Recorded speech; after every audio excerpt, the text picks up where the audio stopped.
Hey guys, Aaron C coming at you again today with another lesson.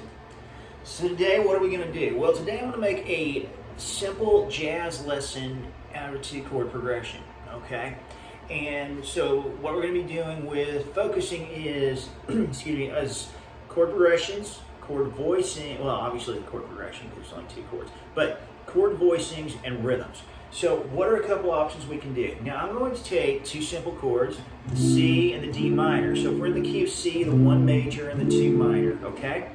Now, the first step is, now, you could do kind of what we call a comp change, which is the C and the D minor. So if you're a beginner and you haven't reached bar chords yet and you're like, man, I need something that's not as bland, as vanilla as the stuff I'm playing, that is something you can do. It's just kind of straight down. We call it quarter note rhythm. Quarter note is 1 beat.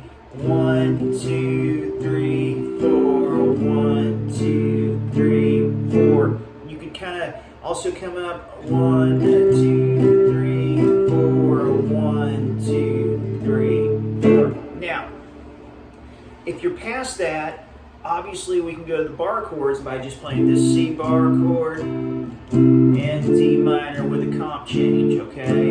And that's more of the staccato quarter, okay? 1, 2, 3, 4, okay?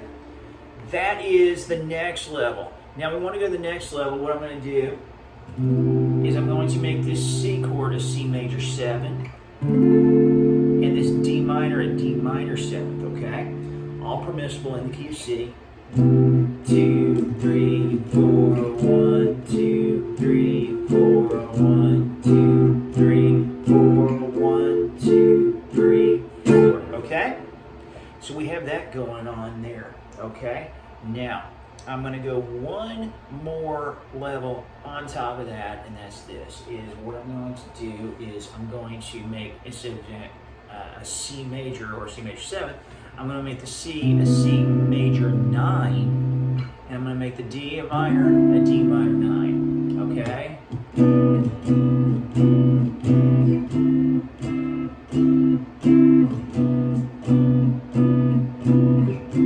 Now, what you could do rhythmically, now this would work with any of the bar chords, but it sounds a little cooler with the 9s, but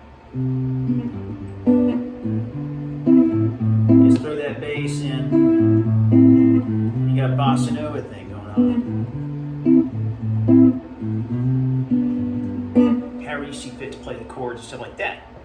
And that is how we would come up with a jazzier type progression with just 2 chords. Now, if you are putting those on a loop, recording those, GarageBand, whatever, any kind of DAW program that you may be using at home, to record those and you want to compose a melody, then obviously we're going to go to the C major scale.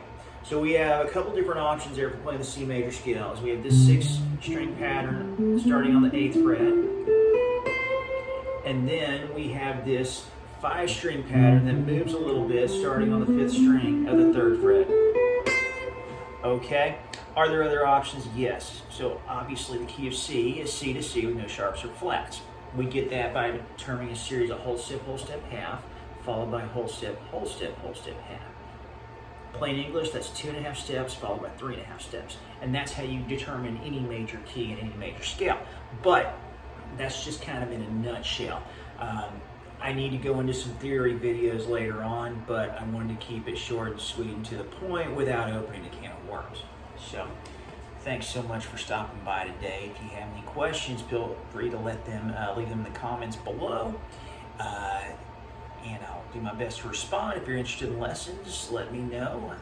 See what we can do to make that happen.